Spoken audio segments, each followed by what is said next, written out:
All right, so good afternoon, I guess it is at this point. My name is Charles. This is the Exodus Logistics Learning Center's Dispatcher 101 seminar series or seminar training today. It is January 9th, 2021.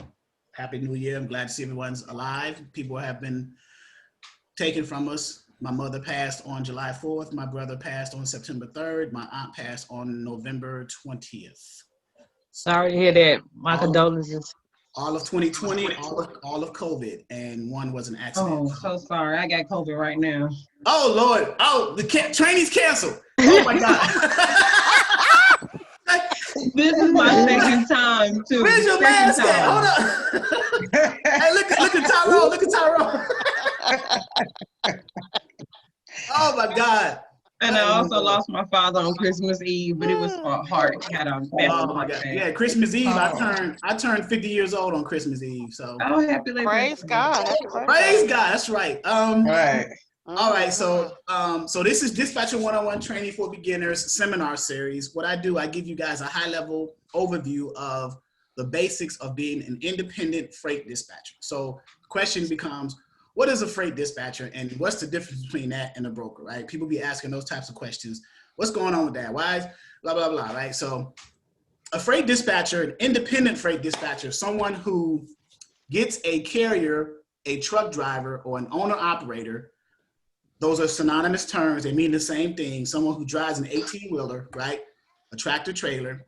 They're called carriers, owner-operators, truck drivers, right? Get them under a dispatcher agreement or a contract between you and them where you provide the service of finding loads for them and they provide, they pay for that service, right? So as an independent freight dispatcher, you can charge either a flat fee or a percentage per the load that you find for them.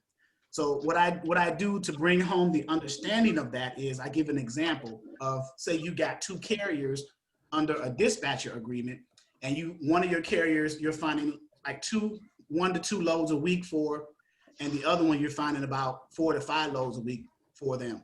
So when it comes to the payment method, which one do you think would be more feasible? Would it be better to pay, or I'm sorry, would it be better to charge a flat fee for the one that's moving less loads and charge a percentage for the one that's moving more loads? Does that make more economic sense from a business standpoint, you guys think? Yes. Okay. I like the percentage. Right. The percentage comes into play where if you have a carrier that's moving more loads, you're going to generate more money because you're charging for a percentage per each load. If you were charging a flat rate and they was moving 5 loads, but you only charge $500 a week, you're getting $500 a week, but he had 5 loads. Let's say you had a percentage and you charged them 10% per load, and each load grossed about, I don't know, $3,000. So 10% of $3,000 is $300. You found them 5 loads, so that's $1,500. So you lost $1,000. You see what I'm saying? So it just makes economics. So that's how, as an independent dispatcher, you would have to determine what your price model and business model will be once you formulate your business, if you haven't already done so, as far as getting your business set up, EIN, LLC, business name, and things like that. You don't have to necessarily have your business set up prior to going after carriers to get them under a dispatch agreement. I get that question a lot. Do I have to have my LLC set up before I start going after carriers? No, you can start doing it right now. You got a dispatch agreement. That's a legally binding contract once that person signs it. So at the same time as you getting your business license and all that structure together, you can use that time too, simultaneously going after carriers. So by the time you get a carrier, you get your business license, they could probably meet in the middle at some point, as opposed to waiting to get a business license with all that red tape, possibly depending on what state you're in, and then going after a carrier. It doesn't make sense, in my opinion. Do them simultaneously and go ahead and get the ball rolling. When I was dispatching heavily about 4 years ago, I started with 2 carriers without even having a business license yet. And then when I get my business license, I just went ahead and amended some of the tax stuff in order to compensate for the income that I generated for those carriers when I didn't have a business license. So it's not an issue. So people ask that question, can I, Hey. yes. Oh, I'm sorry. Oh, I'm sorry. I was hollering at my grandbaby. Let me. Oh, okay, let me you mute. scared me. I thought I did I'm something. I am so sorry. Let me mute. I'm No, you sorry. good. You good. All right. So we got a small group, like 10 people here, including myself. So I'm gonna leave everything muted unless I get a large enough background noise that it interferes with me speaking. I'll mute everybody, but other than that, I'll keep going. So on this website, I'm going to give you a tour of what you may or may not see, depending on if you decide to roll into the ongoing training, okay, in order to bring home better understanding of your starter kit that I sent you, okay? So the first two things that you will need, of course, are the dispatch agreement and profile. But prior to even understanding what that is, you as a beginner dispatcher, you need to understand the type of carriers, the truck drivers you're going after, and the equipment types that they drive, and get an understanding of that, the basics of that, right? So on our portal, Dispatcher 101, module 1 here, carrier acquisition. Let me log in. So only people who are enrolled members can log in. So if you have a question, unmute yourself. I'm gonna mute a few people, but let's see here. So this is carrier acquisition, module 1. We go over this extensively. Tomorrow, which is in my training, I'm gonna be doing all the cold calls, because a lot of people who are beginner students are having trouble understanding how to talk to truck drivers. So I'm gonna do all the cold calls live, calling people I don't even know and getting them under a dispatch agreement and giving them away, because I don't need them. So this is module 1, carrier acquisition. The first thing I explain to members of this portal is we target the 3 major equipment types in the transportation industry, okay? Can you guys see my screen? All right. Yes.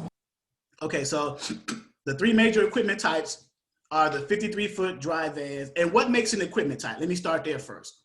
The term equipment type comes from the combination of the tractor or the truck or the power only unit and the type of trailer that's connected to it or coupled to it, as they say in truck driving school. So in this example, this picture here, this is a dry van trailer connected to a truck. So this is a dry van equipment type. And the lengths that we deal with are the 53 footers, 53-foot dry van. Okay, that's a 53-foot dry van equipment type. The next one are, this looks similar to a dry van trailer, but it has a unit on the front of it, a refrigeration unit. It's called a TCU, temperature control unit. So this is a refrigerated unit, or what's called a reefer, okay? And the reason this unit is on here is because it keeps whatever's being hauled in the trailer or the commodity pre-cooled to a certain temperature. So this is a reefer trailer. If there was a truck connected to it, then it would be a what? A reefer equipment type, okay? I have a question. Yes, ma'am. Who is that? So, Tanya. Okay. Okay, Hey. so if you have the power only from the regular dry van, are you able to use the 53-inch reefer trailer for power only loads that, I'm trying to say. Because a power only is just the tractor itself, just the power only unit itself without a trailer. So if you have a power only unit, you can pick up containers, you can pick up flatbed trailers, you can pick up dry van trailers, you can pick up reefer trailers. Okay. Yep. I just want to make sure that I guess you just hook up the reefer to whatever on the power only that allows it to run the cooling or whatever. Correct. Okay. That's correct. You connect, Okay. You still do the connections between the tractor and the trailer, and then the reefer unit has a control module on the unit itself, the temperature control unit that controls the cooling of that freight. Okay. But it still needs power generated to it from the truck. Okay, so when you're getting a power only, if you're picking up a load that's power only, then you can do a flatbed or a reefer or you can do any of the 3, or okay. you can do a container. Okay. It depends on what type of power only. If it's a drop and hook, a load out, a tow away, those are things that comes later on down the line in your dispatching journey. But yeah. Okay. Okay. Thank you. And then the third equipment type is the truck and a flatbed. We call them skateboards, but a flatbed trailer connected to a truck is a flatbed equipment type. And the length of those either are two, starting out with either a 48 or a 53-foot flatbed. Now, I stress to beginner dispatchers on this training to start with the 3 major equipment types, but I don't limit you to only those. And the reason I say to start off with them is because these are the ones that you can find the loads for the easiest. These are the ones that are on the load boards the most. These are the ones that are not going to give you as much headache to find loads for as opposed to a box truck, a sprinter van, a cargo van, a hot shot trailer, things like that, those smaller equipment types. These are the ones that are posted prevalently on the load board. So if I open up any load board, I can put in, matter of fact, let's do that right now. I'm going to go to a load board. And I'm gonna go through the portal to show you where our load boards are and give you a tour. So under module 2, load boards, right here, I click that. And if you were to enroll in this is module 2 load boards.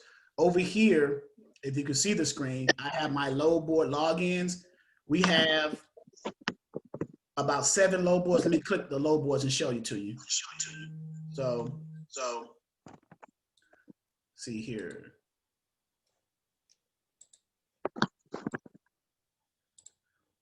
Okay, so we got 1, 2, 3 load board, and you click the arrow. We have DAT, which is Trucker's Edge, a version of DAT. DAT stands for Dial a Truck. It's one of the major load boards. The version I have is the carrier level version called Trucker's Edge. You got DAT Express, DAT Power, DAT Pro, things like that.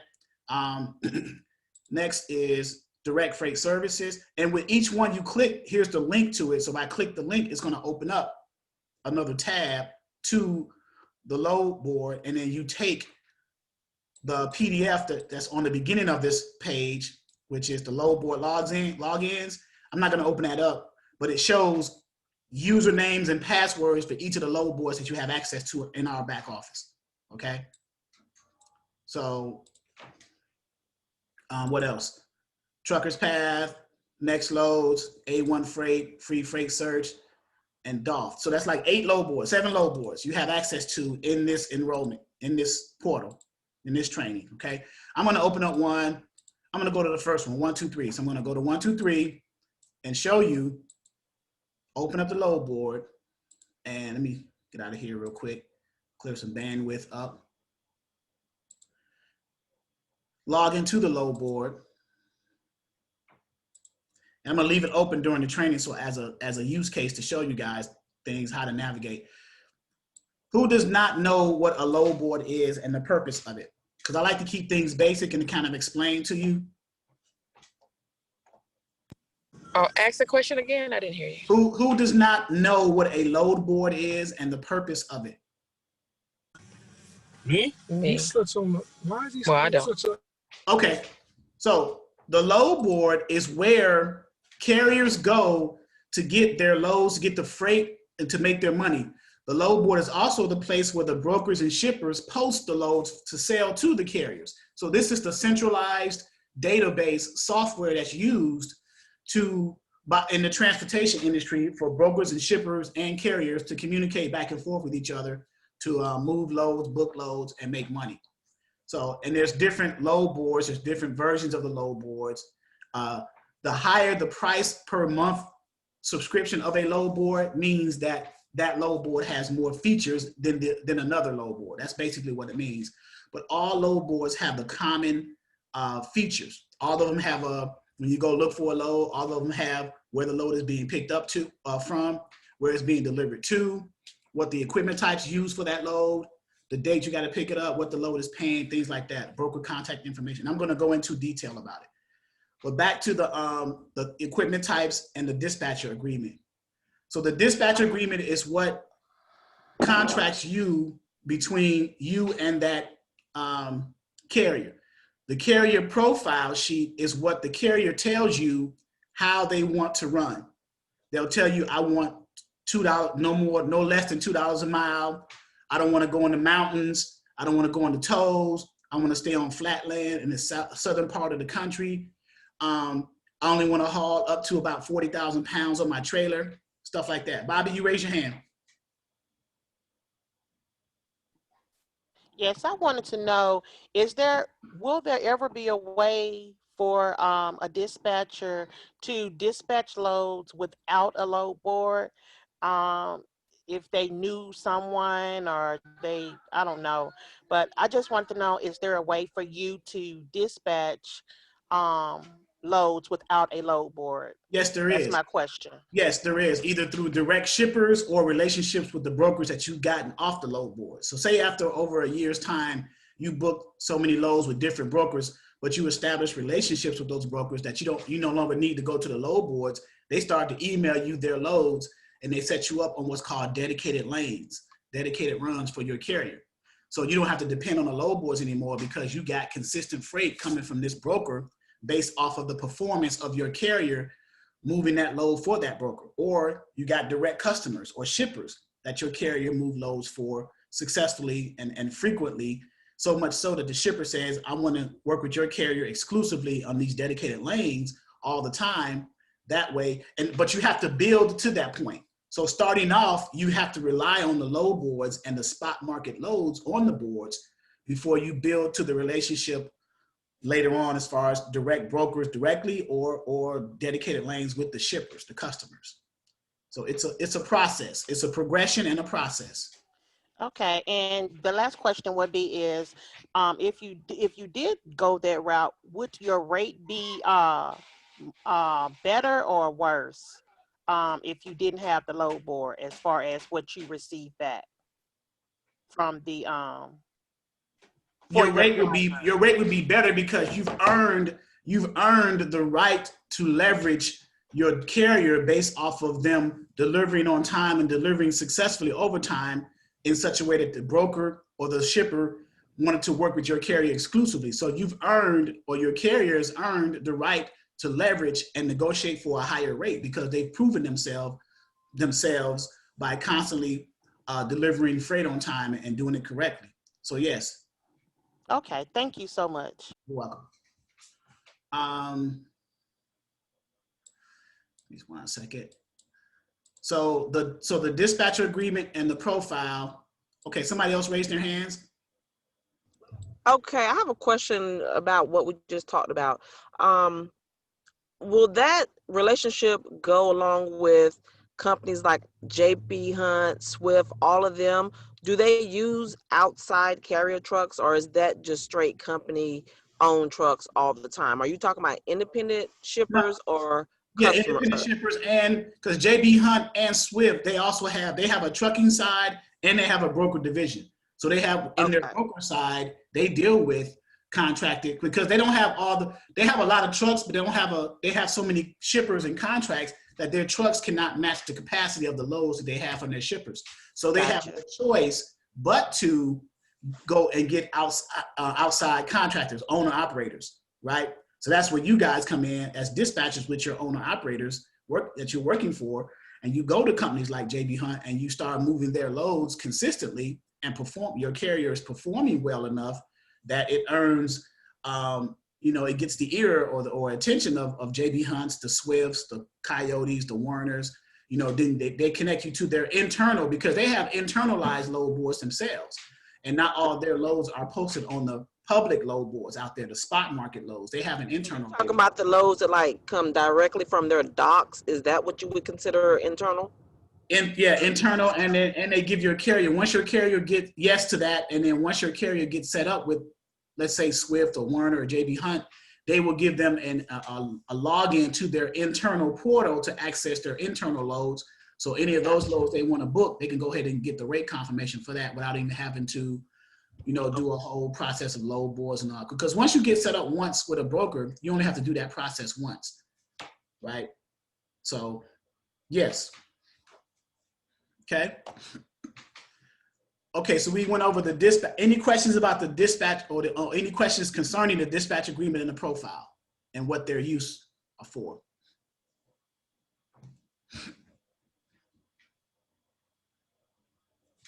No?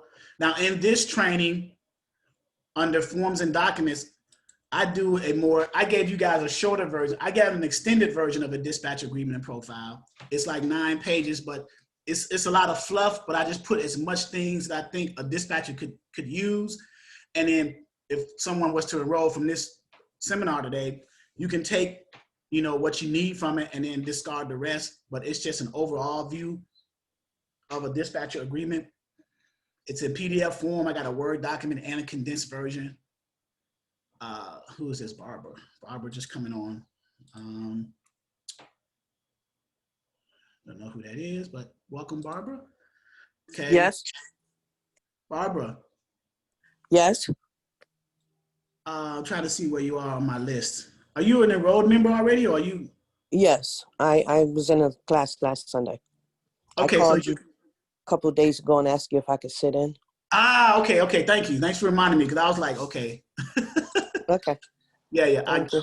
I've been doing so much, so I'm sorry. That's good. Thank you. This is the dispatcher agreement.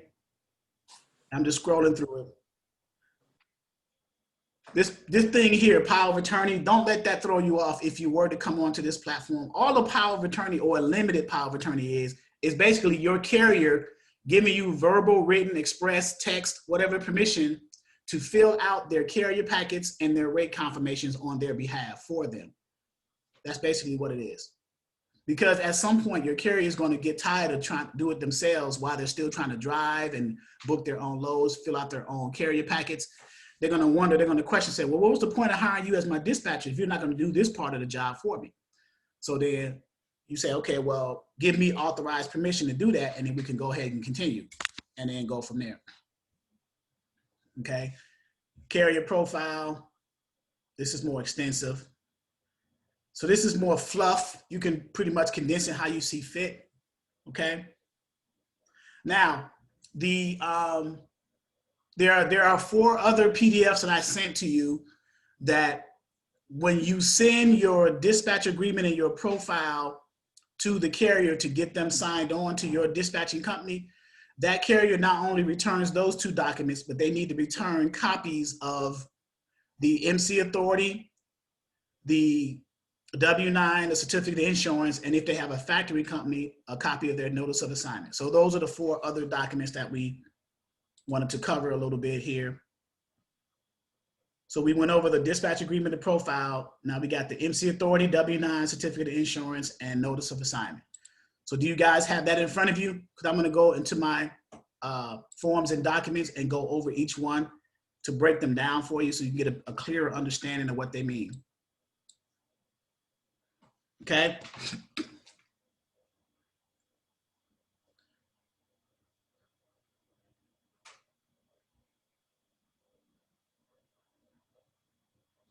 All right, so MC Authority letter.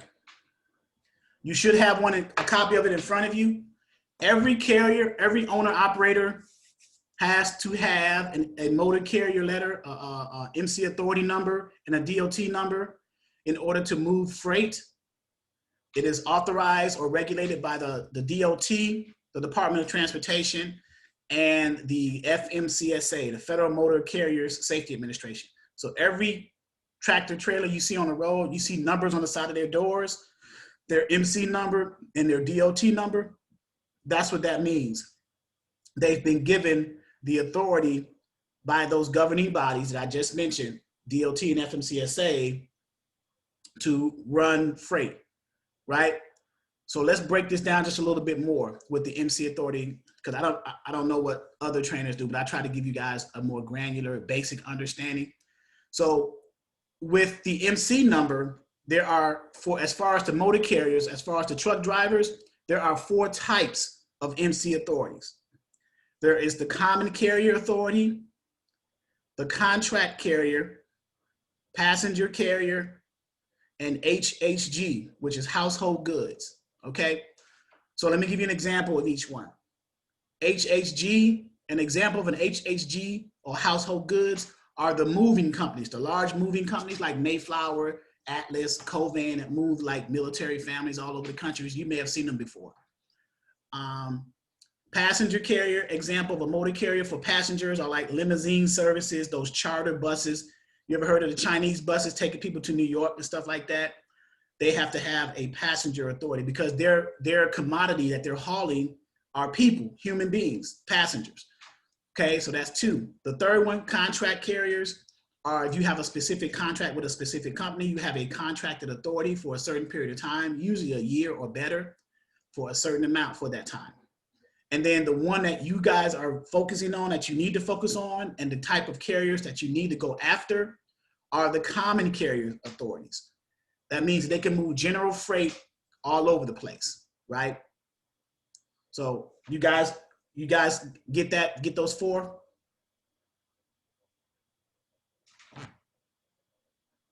Okay. Yes, yes. Okay, now in those four, you have types. Now you have, so you got a common carrier. Now you have what's called a interstate authority and an intrastate authority. So I-N-T-E-R, interstate, and intrastate, I-N-T-R-A. So intrastate, I-N-T-R-A, means that they can only move freight within the state that they live in. They cannot go outside of the state boundaries, the state limits. And then interstate, I-N-T-E-R, means that they can cross state lines and go anywhere, touch any state, okay? So when you decide to go after a carrier for a dispatcher agreement, you want to target those carriers who have a common carrier motor authority, an interstate common carrier motor carrier authority, okay?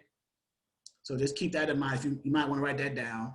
Interstate, I-N-T-E-R, interstate common carrier. So as long as you go after them, you should be fine. All right. So that's the first document that the carrier needs to return to you when he or she returns the dispatch agreement and profile, the MC authority letter, a copy of that, and you have it in your PDF of what it looks like. The second document that they need to return to you, and I'm explaining the reason why you need to have these copies too after I get done explaining what they are, okay? The W-9 form, everyone see and knows what a W-9 looks like. Carriers have one too, where it shows their EIN number that's associated with their business. When you guys apply for your business and get an EIN number, when you go to the irs.gov website, they will issue you, and you put your business name on the website so they can generate an EIN for you. They will send it to you, and it's 9 digits like a social, but it's structured 2-7. You'll put it in the section here where it says employer identification number, not the social security number. You never want to associate your real social to your business. You want to associate your EIN number for tax purposes to your business name. So right here, you put your name up here, you know, Joe Blow, Jane Doe, whatever, and then DBA or acting as a business name, dispatching service. Then whatever legal structure you want in box 3, whether it's LLC, S Corp, C Corp, sole proprietor, whatever you decide. Lines 5 and 6, you'll have your street address, city, state, and zip. And then you put your EIN number in part 1 under the EIN number section, the employer ID, and then simply sign it, and that's it for the W-9. Your carrier already has a copy of this. Prior to you meeting your carrier and setting up a dispatcher agreement, they were booking loads before they met you, unless they're brand new. So they have copies of these documents, so it should not be a problem for them to send them to you. Okay. So that's number 2. So we got the MC authority and the W-9. The next one is the certificate of insurance. Okay. So the certificate of insurance is needed because your carrier has to have a certain amount of insurance coverage to cover the freight that they're hauling on the trailers, on the trucks. Okay. The 2 types of coverage that are usually on the policies for the certificate of insurance are cargo and general liability. The minimum amount for cargo is $100,000. The minimum amount for liability is $1 million. And liability covers BI and PD, bodily injury and property damage. And everything is listed on here. This is just a sample. You should have it in front of you.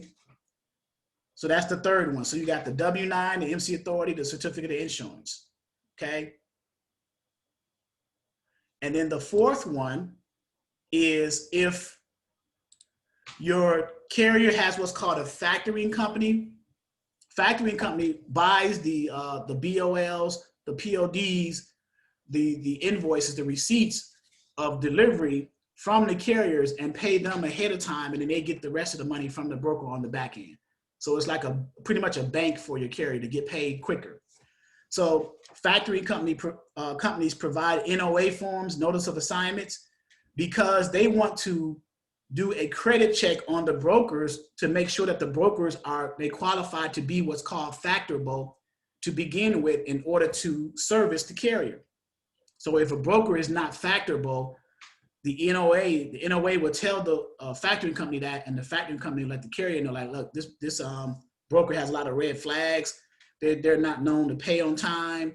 They have complaints against them, files against their bond, claims filed, stuff like that. So then it's up to your carrier to decide if they want to continue to work with that broker on that load, okay? So those are the 4 documents. So when your carrier returns the dispatch agreement and the profile, they're going to return these 4 documents. So now, why do you, go ahead.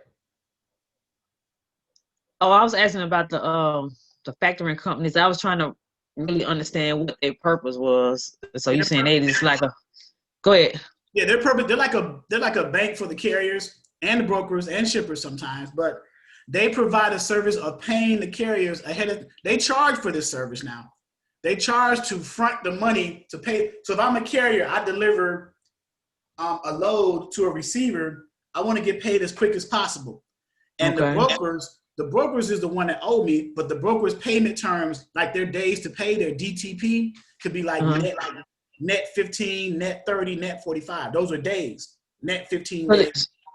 So the factory company, you're saying within 15 days they will get paid, or you got to wait 30 days to get paid, or whatever that number is. Right, unless the broker offers another service called quick pay or a wire transfer. But in any case, the factory company will come in and say, we'll pay you within 24 hours, but we're going to charge you anywhere between 1% and 5%, depending on your credit and other circumstances. And you'll say, okay, well, I'm getting paid quicker, so let me go with you guys. I'll give you 3% of a $5,000 load so I can get the rest of that to me in 24 hours, and so I can move on with my next load, pay for fuel, pay for my insurance, so I can keep rolling, as opposed to having to sit and wait days to get my check and then get another load. It just makes economic sense from a carrier's perspective.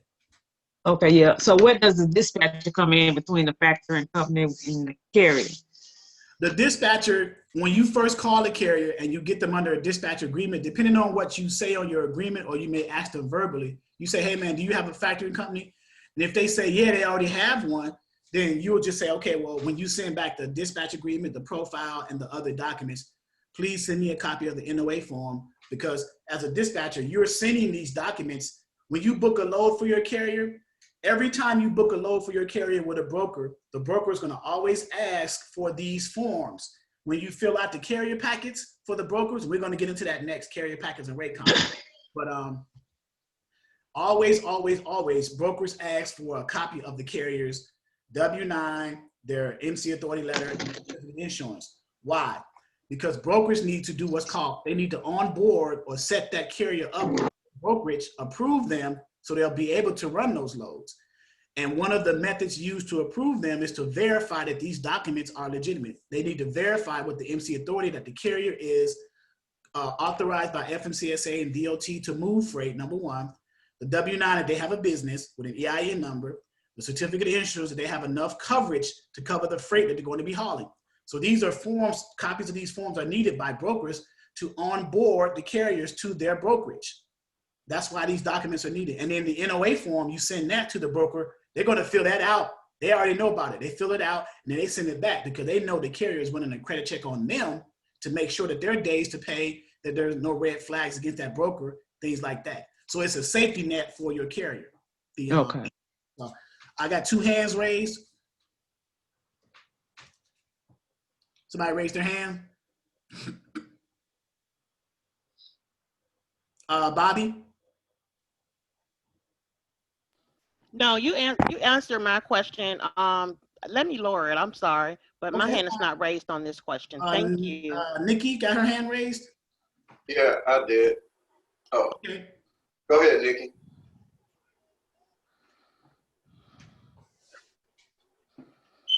Go ahead. Nikki had a question? I think she on mute, I think. Let me ask her. Ask to unmute. Unmute yourself. Okay, can you hear me? Yes, ma'am. Okay, so what about the factoring part of it? Does that get sent to the broker also? It does. If your carrier, so if your carrier has a factoring company when you initially got them set up with you as a dispatcher, then when you get the dispatch agreement and the profile back returned to your dispatching company from your carrier, you also want to get these other documents, right? MC40, W-9, certificate of insurance, and a copy, a blank NOA form from your carrier's factory company. You use that when you book a load for a broker. You're going to send all this stuff in, and the NOA form, the broker's going to fill out the NOA form and return it to you, so you can return it to your carrier's factory company, so they can run a check on the broker. The purpose of the NOA on the carrier side with the broker is to check to make sure that the broker is on the up and up, that they pay on time, that there's no red flags, there's no claims filed against them, things like that. If there is, the factory company is going to come back and let the carrier know, or you, depending on who they communicated with, they're going to say, hey, this brokerage is not factorable. They're not factorable based off of these red flags, based off of this, and this. Okay. Jaden, question. Unmute yourself. So the NOA form goes to the broker. The NOA form, right? You get a copy of it from your. So when you get your dispatch agreement and your profile back, I would create file folders on your computer, on your desktop, to store per carrier, right? You may have 3, 4, 5 carriers, but for each carrier, carrier A, dispatch agreement, profile, W-9, MC Authority, certificate of insurance, NOA. Carrier 2, same thing, boom, boom, boom. Carrier 3, so on and so forth, right? So for each carrier, so now when you talk to, let's say carrier 1, you're booking a load with a broker A, and you call the broker, you start the conversation. Matter of fact, let me give you let's do a scenario, because I want to roll right into the concept of the carrier packet and the rate con to kind of bring this home a little bit, okay? Okay. So, and I'm gonna use you as an example. Where you from? Mississippi. Uh-oh, my dad was in Jackson. He lived in Jackson. Okay, not too far from the coast. Uh-oh. All right, so I'm gonna put Jackson, Mississippi. Now this is the load board. I'm gonna pretend I'm looking for a load out of Jackson, Mississippi, going anywhere, right? So, okay. So I'm gonna show you how to navigate a load board at the same time, answer your question at the same time, roll it into the next documents that we need to cover, carrier packet and rate cons. Okay. All right, so on the load board, give me of the 3 major equipment types that we discussed, give me one of those equipment types. Drive in. There you go. Okay, so right here, I'm gonna look for a drive-in load out of Jackson, Mississippi, going anywhere. So I'm a carrier. You're my carrier. You said find me a load out of Jackson going anywhere. So origin, you can do. This is 1, 2, 3 load board. This particular load board that we have, 1, 2, 3 load board. You can look up the origin either by a specific city or state, or multiple states. You can say, I want to come out of Mississippi, Alabama, and Georgia. I want to find a load coming out of there, right? Or I'm gonna go back to the city tab, specifically Jackson, Mississippi. So I'm gonna put Jackson, comma, Mississippi. The radius, I'm gonna put 100 miles. That means deadhead miles. What does deadhead means? Deadhead means that Jackson, Mississippi is the center point, and within a 100-mile radius surrounding Jackson, my truck will be in that area to be able to get to Jackson to pick that load up. Within 100 miles of Jackson, Mississippi, that's what that means, okay? My truck is empty somewhere within that radius, and I'm willing to drive up to that amount of miles to that pickup location in Jackson, empty or deadhead, okay? And now over here in destination, I'm gonna take it either to, I can deliver it to a city, state, or multiple states, or anywhere in the US or Canada. I'm gonna uncheck Canada. So I'm gonna say anywhere. Under equipment type, I'm gonna select van, and let me know if I'm going too fast, please, okay? I'm gonna set the van as an equipment type. I can select multiple equipment types, dry van, flatbed, and reefer. You see that? But I'm gonna just select van, because you just said van. But let's do all 3, the 3 major equipment types. I'm gonna prove a point of the number of loads that's gonna pop up. And the reason why I said start off with the 3 major equipment types, because you get a whole abundance of loads that you could potentially book for your carrier, okay? So I'm gonna leave everything else blank, the date blank, the size, and so I'm gonna hit search, okay?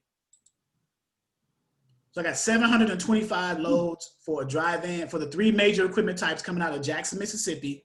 725 loads. A lot of loads for one truck, right? So I got 725 times, but if you want to drill down to a specific equipment type, let me edit this and just select the one that you said, dry van. So say I don't have a flatbed or a reefer, I just got a dry van. So I'm gonna uncheck those other 2 and research, and I got 61 loads. That's still a good ratio, 1 in 61 chances of getting a load, right? So the first thing I do on this load board here is, this is 1, 2, 3 load board. Some brokers post their rates, some of them do not, right? Some of us blank, some of them. So where it says offer, I'm gonna click offer, and it's going to bring up the higher paying loads in order, and then start to trickle down. So I'm gonna click offer, and now it's bringing up. So now 4,000, 3,400, 3,400. You see what I did? So I put it in order, right? But here's, as a dispatcher, remember this: just because a load is paying a lot doesn't mean that the cents per mile ratio is high. Because I got a high paying load, $4,000, but it's going 2,600 miles. So that's not a good ratio, right? So if you got a carrier on their profile say that they wanted $2 a mile, $2.25 a mile, right? Let's use the example and write it down. $2.25 a mile, okay? That's for a dry van. Let's say that. And I'm gonna take you to an area, matter of fact, let me do that now. Let me give you the national rates for each of those 3 equipment types. I'm gonna give you a resource to look at, and I'm gonna show it to you through the web portal in our back office. So under tools and resources, click tools and resources, and all these tools and resources are available for you, PDFs, but I got other things here too. All these tools and resources that you can use. These are live resources you can use in our back office. But right here, DAT trend lines, I'm gonna click this image, and it's gonna open up another tab to the DAT trend lines. So, and I'm gonna show you how to use it. And let me copy this and give this to you for free now. I'm gonna put it in the chat for everyone so you guys can have it for yourselves, okay? In case you don't join, you at least have this, okay? So I put it in the chat for everyone, right? So here's how you use it. From a dispatcher, you got the DAT trend lines for the 3 major equipment types: van, flatbed, and reefer, right? So under each one, you got the demand and capacity, or what that means is the load to truck ratio. And then you got the van national rates. So in our example with Jaden, she said dry van. So I'm gonna look at the national rates for the dry van. I'm gonna click that, and it's gonna show up. It's color coded, right? So now it shows up in that color. So for a dry van, and let me say this too, it gives you the national rates in zones, right? So what's a zone? A zone is made up of a number of states. So here's the Northeast zone. You got like New York, Maine, Massachusetts, stuff like that. Here is the Southeast zone: Georgia, Virginia, North Carolina, Florida. You get what I'm saying? So here's the Midwest zone, and it's cents per mile. So $2.73 on average per mile in the Midwest zone states for a dry van. That's how you read that, because I got dry van selected, right? $2.27 per mile. So where's Mississippi? I think Mississippi is like in between right here. Yeah, like right there, like So $2.35. $2.35. Okay, so I said 225. We right at it, 227. So we were kind of right at the national rates for a van in the state of Mississippi. So coming out of Mississippi, you should be able to get a load on average at about $2.25 a mile. Okay, and then here, this is the Southwest, Texas, and all those states, New Mexico, and then the far west, California, and so on and so forth, right? That's how you read that.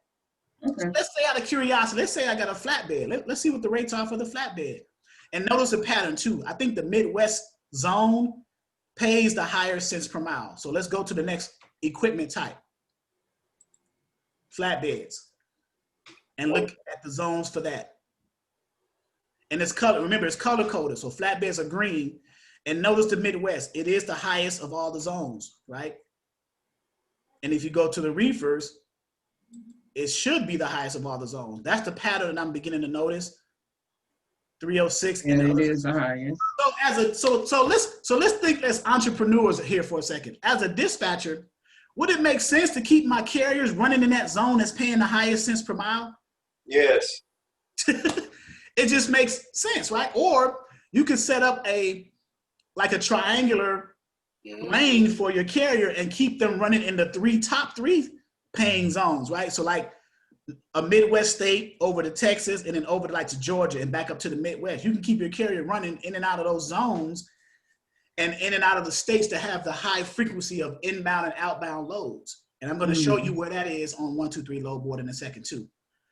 But the reason I showed you this is just to give you an example. So I'm going back to the load board to finish our example for Jaden here and to bring home the carrier packet and the rate confirmation at the same time. So we pushed it up, right?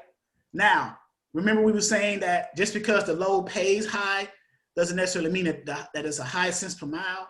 Now the load is light, it's 25,000 pounds. Dry vans is about, the max is about 45,000, 42 to 45. So it's chop tank, it's the broker. But look, 2,673 miles. So how do you figure out, when you got all your numbers, how do you figure out cents per mile? So if you take the dollar value, 4,000, and divide it by the number of loaded miles, sometimes you include deadhead if it's high enough, you know, but so you take $4,000 and divide it by 2,673. What is that?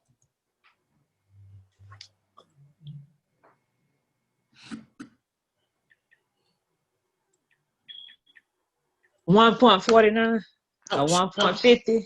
So that's nowhere near your carrier's cents per mile. It ain't gonna work. No. Your carrier be like, what? So let's do another one. And then, so I'm gonna show you, this is what dispatchers do when they negotiate with brokers. I'm gonna show you to find a good cents per mile, and I'm gonna show you how to add your rate on top of it. So when you go to the broker, you're taking money from the broker side and you're not pulling it out your carrier's pockets. And if you learn that skill set, your carrier is gonna love you for life. All right. So so let's go to another one. Here's one right here. This is low miles. So the key is high dollars and low miles will get you a higher cents per mile, right? Okay. If you think about it, right? So do the next one. 3,400 divided by 1318.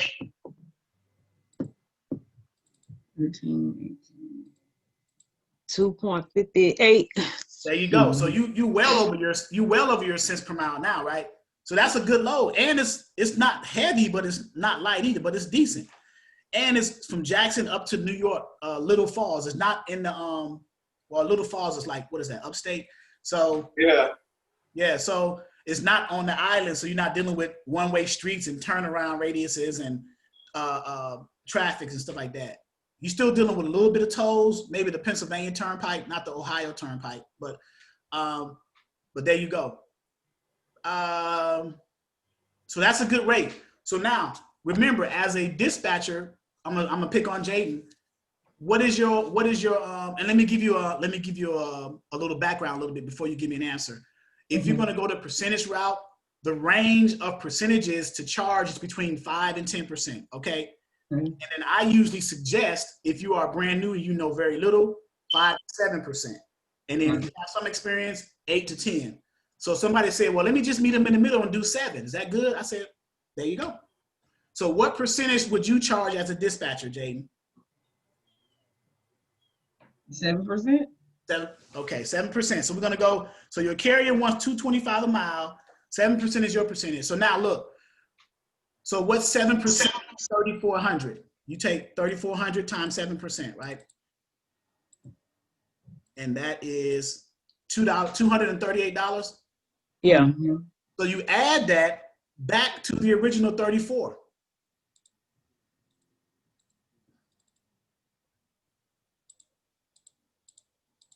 And that gives you what, 36.38? Yeah. I usually round up. I'll say 36.50 or 3,700. You always want to round up when you're dealing with brokers because they always try to round down. So round it up to 3,700. 36.50 or 3,700. Okay. And why did I do that? I added my rate on top of the broker's rate and try to negotiate for that number, that new number, because I want to pull money on the broker side. I don't want to pull money out of my carrier's pocket. Because if you took that same 37% of 3,400 and you deduct 238 from 3,400, Rate came down. the rate came down. It came down to 31.62. Now you divide that by 13.18, you still may fall within the cents per mile. It's $2.39. It's still a good cents per mile, but you want to leverage the fact when you talk to carriers and they say, okay, what makes you different? What makes you different than all the other dispatchers? Well, I try to add my rate on top on the broker side. I don't pull money from your pocket. Every load I try to book for you, I'm gonna always negotiate my rate on the broker side. But damn, you essentially working for me for free. Basically, you're just leveraging the fact that you got a carrier to call a broker to make some money, but you're trying to pull a broker. Now listen, I see your hand, Nikki. That's not always going to work, right? But you try it every time, because you're going to have brokers that say, we are firm on this 3,400.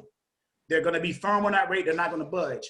In cases like that, you go back to your carrier and say, hey, Mr. Carrier, ABC Trucking, I tried to add my rate on top of it. The broker didn't budge. My rate is 7%. Even if I deducted my rate from you, it still meets your $2.25 cents per mile rate that you were looking for. It's $2.39, so you're still making out. Do you still want this load? So it's all about communicating. Do you still want this load? I said, yeah, go ahead and book the load. It's still a good rate. I can still do it for $31.62 and still give you your $2.38. You see what I'm saying? So you gotta keep the communication channels open with your carrier. Let them know what you're doing. Don't surprise them with anything, right? Because this is the person that you're making money off of. You're working for them. Right. Go ahead, Nikki. You have a question?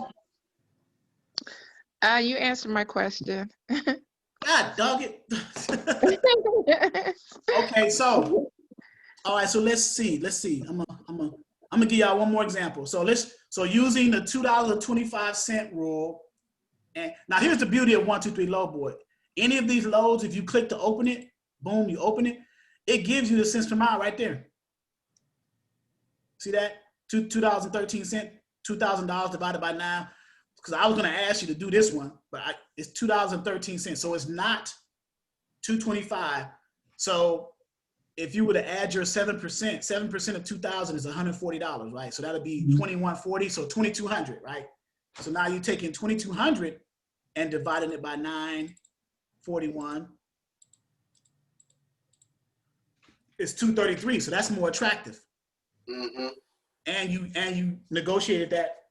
So when you call a broker, you say, hey, Mr. Broker, we're looking at this this dry van load picking up from Laurel, Mississippi, going to Iowa. Is that load still available? This is the exact conversation you have, right? This is how you structure it. Is that load still available? That's the first thing you say after you introduce yourself. Hey, this is Jaden with Jaden's Dispatch Service, or Jaden with ABC Trucking. You represent the carrier. So I'm the load manager for ABC Trucking, right?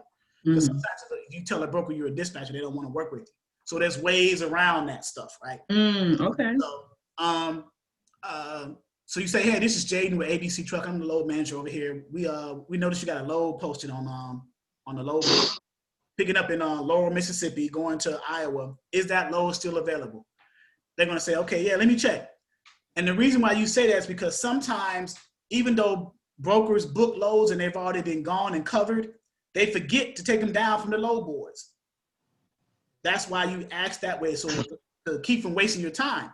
They forget to take them down. This happens all the time. That's why I tell people to structure the question like that. Is it still available? So they say, let me check. By the way, what's your MC number? Well, who MC number do you, dispatchers don't have MC numbers. You're representing your carrier, so who MC number you think you should give them? The carrier. There you go. So you give them the MC number of the carrier. They look in their system. They're going to come back and give you one of two answers. Either your carrier is already set up with that broker. In this case, it's what? Sureway Transportation. They're either set up with them or they're not, based off of the MC number that they looked up into their TMS system, their internal database, because they're only checking their database to see if their carrier is already, if your carrier is already set up with their brokerage. That's why they ask you for the MC number.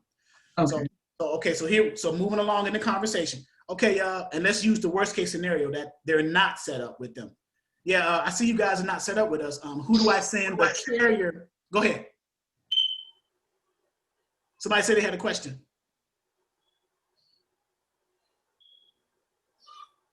Chris, Curtis Steen, you had a question? Oh, no, I don't have a question. Okay, so let's use the worst case scenario.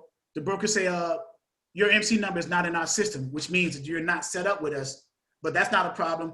Who do I send the carrier packet, the onboarding packet, the broker carrier agreement too. So now we're getting into those final two documents, right? That's in the carrier packet and the rate confirmation. And I'm going to take you to forms and documents in our back office. What's the onboarding packet? It's the same thing. So I'm going to give you an example of what they are. So carrier packet.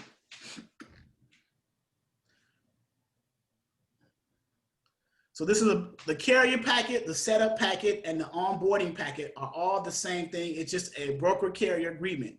The agreement the broker and the carrier so that the carrier can get set up with that brokerage. Now, most onboarding packets now are done online. The broker will send you a link to their internal web portal, and if you click that link, it takes you to their site, and then you type in your carrier's DOT or MC number, and then most of the carrier's information, since it's a matter of public record, already populates in there, and then you fill in the rest of the blanks. So it makes it faster. It streamlines the process of getting set up, okay? So a lot of brokers are starting to catch up with the 21st century and starting to do everything online.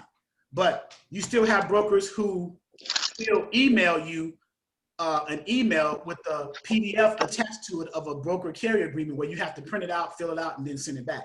Or they'll do a middle ground. They'll send you an email with a DocuSign or a PDF filler version of a PDF where you click on the fields that you need to fill them out, and then hit submit, and it uploads to the broker. So you have three levels: the raw level, which is the plain PDF file attached to an email, a DocuSign or a PDF file, or the web portal of the broker. Okay. All right. In any case, you get the broker carrier agreement because the broker carrier agreement is what's used to get your carrier set up with that broker to book loads, book that specific load that you called about, and other And then future loads. Okay. And, yeah, other loads going forward. And you only need to do the broker carrier agreement one time per broker. Oh, cool. Right? Per carrier. So if you got like 3 or 4 carriers, and each of those carriers are going to that broker, you got to do agreements per each of those carriers one time. Okay? So you fill out the broker carrier agreement, you read, look it over. The things to look out for are like little accessorial things like insurance requirements, detention, broker responsibilities, carrier responsibilities, and then you sign the carrier's information. You don't sign your information. You sign for the carrier. You fill out the carrier's information, and somebody's called me. I think this is a broker. I should have asked her to see who the broker is, but can't talk, text me. All right. So right here, so the broker, when they send it like this, they usually have their information already pre-filled out. So all you got to do is just fill out your carrier information, sign your carrier's name, print your carrier's name. Title is usually owner, and then their address information, which you can get off of your profile sheet that you received when your carrier sent you the dispatch agreement and profile. Okay. Right? All that data, right? So now you fill out the carrier packet, you send that back along with copies of those other documents. Remember, MC Authority, certificate of insurance, W-9, and if your carrier has a factory company, notice of assignment. So you send it all at one time. The broker receives that stuff. They process it into their system, run it through their compliance team for approval, and then they'll come back and say, hey, your carrier has been approved for our brokerage. Now let me send you the rate confirmation on this specific load, right? So is that a quick process, or like what is the time range on them sending you back all of that information to get this driver, this load to 15 to 20 minutes. Okay. 15 to 20 minutes. And if it's onboarding online, it's even better, it's about 5 to 10 minutes. Especially if you have the right document formats, like PDF documents formatted, because most documents are uploaded in PDF form. So if you get your documents back from your carrier and you can somehow convert them to PDF and put them in your file folders for that carrier, when you click the link to go to the website of that broker to onboard your carrier to that brokerage, you upload those PDF documents to their portal, and they already got them there. Oh, cool. So, Question. Yeah. So, in this case, with the load offer, while you're doing all that, so they will hold that assignment for the particular carrier, or is it just like, you get it or you don't? Yeah, in most cases, most brokers will hold that load and give. They usually give you a half an hour before they just put it back on the load board and put it out there. Unless they're trying to move the load quickly, then they're going to get the first person that gets the carrier packet back to them the quickest. Okay. But otherwise, they'll just say, yeah, we're going to hold this load for you. We'll give you about 30 minutes to get stuff over to us. It usually takes less, especially if you got everything organized how you need it to be, and then you just send it over to them. So Okay, now, I got a question. yes. Okay, and this process that we just went through by getting back all the forms, and they agreed with the carrier that we have. So if they have a factoring company, we have to like immediately send that stuff to them so they can tell us about this broker, or which step does that go in?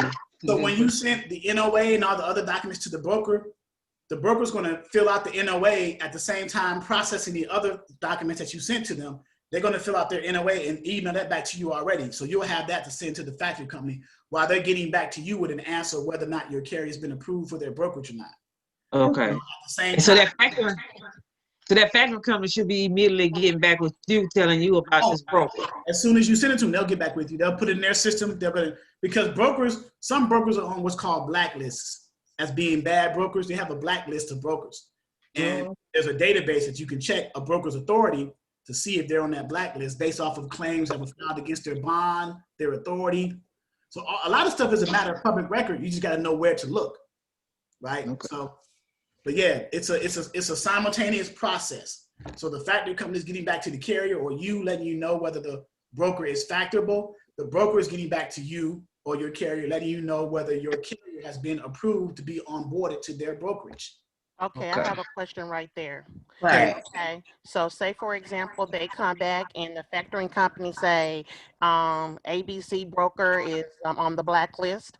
I know that communication is the key, so I'm gonna let my carrier know that that broker is on this list, and what would, what do I do? Okay, so what do I say at that point? Because I have no other option to do but to find another load, or right. So your carrier has a decision to make. So if that load pays high enough and your carrier is willing to risk dealing with that broker because they see that's a good paying load, they can say, okay, I know he's on the blacklist, but let's go ahead and move that load anyway because I need that money. I need to get out of, I'm stuck over here in Iowa, so I need to get out of here and get back over to an area of the country where I can find some loads. So, or the carrier say, well, since my factory company said that they're not, so even though your factoring company or the carrier's factoring company says that a broker is not factorable, doesn't preclude or doesn't necessarily mean that the carrier can't use that broker.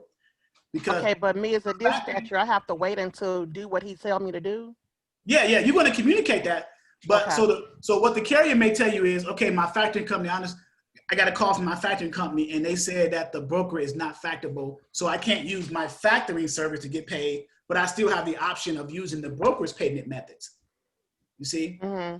Because you're using the only reason you're using the NOA is because your factoring company, he's taking advantage of the quick pay of his factoring company at that percentage. But if the factoring company says, well, we're not going to factor that particular load for that particular broker. So you're going to either have to use their payment methods, or find another load that we can factor. So the carrier is going to say, okay, well, let me see what the payment option, because brokers offer payment methods too. They have 3 levels. They have a quick pay, which they charge up to 5%, which they pay 24 to 48 hours. They have a 5 to 7 day wire transfer, ACH, automated clearinghouse wire transfer, which they need a copy of a voided check or your routing number or account number, the carrier's routing number and account number where they need to route the money to. Sounds like direct deposit. Like, exactly, ACH, right? Like direct deposit. And then the third method is the 15 to 30 day paper check mailed to them. So as a carrier, who's doing that these days? If you're not using your factory company, or if your factory company told the carrier that they're not factorable on this load, then the carrier says, okay, well, I'm gonna use one of those methods of the broker on their side. And of course, they're gonna use quick pay up to 5%, right? So at some they're going to get paid somehow, whether through their factoring company or through the options of the broker, but they're going to get paid. Okay, I have a question. Yeah, go ahead, Tyrone. If the as a dispatcher for the carrier, if he or she say, well, you know, I still want to run that load if they're not factorable. And they just say, for instance, they have enough revenue to wait that 15 to 30-day payout. As a dispatcher for that carrier, do I have to wait for the 15 to 30-day to be paid out on that load? No, because in your dispatch agreement, you want to structure how you get paid. You say, pay up on delivery, pay within a day, pay within. You may bill your carrier once a week at an accumulation of all the loads for them during the week. You may say, pay me per load that I find for you, and you've completely delivered. So you structure your dispatch agreement, the payment section of your dispatch agreement to accordingly.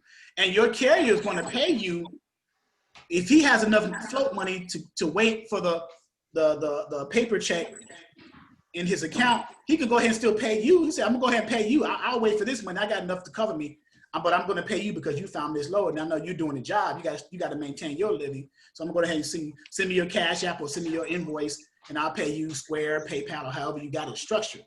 Okay. So I had a carrier who was he had like a lot of money in his reserves. So he had a factoring company, and he didn't use brokers a lot of times. And so his float money was enough, like $200,000. So he was like, yeah, I'll pay you. Just send me your invoice. And I invoice using Square or PayPal. So I would send him an invoice, he would pay it, and I'm good. So yeah, that is an option. Okay. Someone else had their hand raised. Oh, I was gonna ask if, when you said that the dispatch calls the broker, does the broker make the decision right then to know if they want to work with their carrier or not? And why would they not want to work with their carrier? Maybe they have a new right. So something. Yeah, there's different reasons. So when you first call on a load, you say, hey, I'm calling about this load going from A to B, blah, blah, blah. They say, what's your MC? At that point, they're going to look up the MC, the Motor Carrier Authority, in their system. And a lot of things are a matter of public record, even accidents and claims filed against carriers, driving records, red flags, the amount of time that the carrier's authority has been active. Some brokers don't work with carriers whose Motor Carrier Authority has been active 6 months or less, or a year or less. I have a database in my back office of brokers who do work with carriers whose authority right here, brokers for new MC carriers. So, and then I got other ones. So here's like 12 of them here. Right under it, I got all these brokers here in alphabetical order that work. So we got a ton of brokers that work with new authority carriers. But yes, that's some of the reasons why a broker would not. They'll run the MC and say, hey, we understand you got some red flags against your authority. You've had some driving issues. You've had some authority issues, some insurance issues. I don't think we're going to take a chance with you because we want to ensure that our freight is secure and safely transported from our shipper to our receiver. And here's the reason why we're going to deny you as a carrier onboarding to our company. And they'll explain it, right? So. Okay, so when you're on the load boards, it's always a phone call. It's not, it's always a phone call that you make to the broker. Unless in the description of the load board that they say, email me, something in the description. Okay. Says, email me at info@coyotelogistics.com or wherever. Okay. But usually you're going to call it a switchboard number with an extension to get to a particular dispatch department or a broker agent in order to book a load. That's who you're usually talking to. You're not really talking to the actual owner of that freight brokerage. You're talking to a freight agent that works under the brokerage. All right. So, and if you already set up with them, if you've done a load for them before and you're already set up in their system, then that whole carrier packet process is, you don't even have to do that. So now, which leads to the next thing now. So you got a call from the broker saying you're all set up with us. Hey, you've been approved. Your carrier's been approved. let me go ahead and send you the rate confirmation on this specific load that you called me about. So the rate confirmation is the next thing. And a signed and returned rate confirmation back to the broker from you guys, you and your carrier, means that that load is officially booked. The carrier packet, to get on board with a brokerage, the carrier packet and all those other documents, those are only used to get your carrier set up with that brokerage and approved to run loads for the broker. But to officially book a load, that rate confirmation has to be signed and sent back over, right? And before you sign and send a rate confirmation back over, make sure that you look at the rate confirmation compared to that load that you originally called about and make sure the numbers match, what it's paying and things like that. There's no discrepancies, because sometimes brokers like to add in little slick stuff in the special instructions and add a little extra stuff. And when they do, just call them back. You know, first communicate with your carrier, like say, hey man, they tried to be slick and add some extra stops or add some extra special instructions. Let's call them back and add to the rate. Okay, well, since you want us to do an extra stop, here's an extra $500 or extra $1,500 here or $200 there or whatever, right? But you discuss that with your carrier so he can determine what they added, so he can determine based off of his or her experience in doing it before, the numbers that you're going to quote to the broker for adding those extra things on the rate confirmation. But the rate, so the broker sends the dispatch the rate card. Right, because the dispatch was the one who initially started the conversation when they called the broker inquiring about that load. So it just makes sense to follow that process all the way through. And plus the fact that the dispatcher is the middleman between the carrier and the broker anyway. So you're the middle person. So you see all the documentation and you're getting copies of it anyway. You're keeping copies of your carrier packets and your rate confirmations for your records anyway, you know, on the loads that you book for your carriers. Somebody how would you negotiate that? How would you negotiate that? They added a stop. How would you negotiate that? You first would talk to your carrier and say, hey, I see on the rate confirmation that the broker added an extra stop. Your carrier will say, well, where is it at? How far is it from where we need to go? Because your carrier knows the terrain more so than you because they're on the road all the time. So they're gonna throw a number that they feel satisfied and content with for you to go back to the broker and give them that number. Okay, so that comes from the carrier. That comes from the carrier, right? Yeah, that comes from the carrier. That's the whole communication. So as a dispatcher, if you're a great communicator, you can never go wrong. I have a question. I don't know if this has been asked. So as far as the organizational setup, once I get a load for my carrier, am I immediately going into finding him the next load that brings him back, so that even though he's taking something, he's picking something up and coming back? Correct. So at what point do you start that? Okay, that's a good question. So, and that's dealing with the art of dispatching, load planning, load strategies. So, and I'm going to go to 123 load board as an example. And let's go to this load here. This first one, the 3400 one, 258. So in this particular load board, you have what's called a backhauls tab. Backhauls getting, so you picked up in Jackson, Mississippi, you delivered in White Falls, New York. So obviously it's going to take, 1,300 miles. So that's going to be about 2 to 3 days, about 3 days to get up there, right? Because your driver drives can only be on the road. They can be 14 hours. You have hours of service for your drivers, right? 14 hours on duty with a 10-hour reset. And within those 14 hours on duty, they can drive 11 of that, straight, right? And then the other 3 you can use for the first, I think you got to take a 30-minute break within the first 8 hours. And then all the other times you're going to be at loading docks, getting loaded and unloaded, taking breaks, getting fuel, the times like that. And so Tyrone shaking his head. So you must be a driver, Tyrone. So yeah, I'm an owner operator, man. So I understand the lingo and everything. I understand these load boards. So I'm with you. Okay. And I'm glad you say that. So if I say anything incorrect, please correct me. All right. Yeah. Oh, I was gonna say what you were just talking about as far as time. You do got the hours of service. You got 15-minute pre-trip and post-trip, so you got to take in 30 minutes into consideration too. Right. So yeah. So what he's meaning pre and post, he's talking about the inspection of the truck. Oh, okay. Yeah, pre-trip inspections and post-trips after you delivering, because you want to check, you want to bump them tires. Most carriers got these big sticks, these big billy clubs, PR24s. They smack them tires. They walk around the truck. They do that. They don't do a complete inspection because you be there all day, but you just do a preliminary stuff, right? You don't do what you did when you were in truck driving school, but you do like I used to do an in-cab. I just look at stuff. Okay, everything good. All right, good. And then I'll go outside and walk around the truck. So make sure my lights, my marker lights, everything's still working, and then I'm gone. Bump the tires, I'm out of here. So check the tread depth and things like that. So you talking about every time you get to it's advisable, but I know for a fact that carriers don't do it. They in and out. They trying to get that money. But you got in your drive time and your hours of service, it's time allotted for that. So why not just go ahead and knock it out? I'd rather knock it out and then get to a point where I get a flat tire because I didn't check a tire and then see that it was the tread was going low. Then I blow a tire and I gotta sit there hours waiting on roadside. You know what I'm saying? Especially if I don't have a spare on the back of my my power unit. I gotta. So it's 14 hours that they drive. Can you go say that again? What that was? They have 14 hours of on duty. So there's 24 hours in a day. So out of the 24 hours in a day, 14 hours the carriers can be on duty, 11 of which they can drive. Okay. And then they have to take what's called every day a 10-hour reset.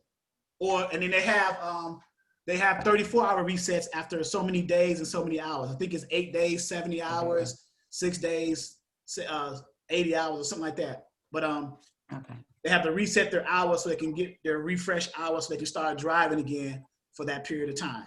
That's how that works. And most carriers know that. It comes second nature as you drive. You just pretty much know it. And now you have electronic devices in your truck that helps you with that. They call ELDs, electronic logging devices. I used to do paper logs, so we used to skate the books all the time. I don't know if Tyrone used to do that, but yeah. So I skated all the time. I was never asleep. I was either always on duty or driving or something, right?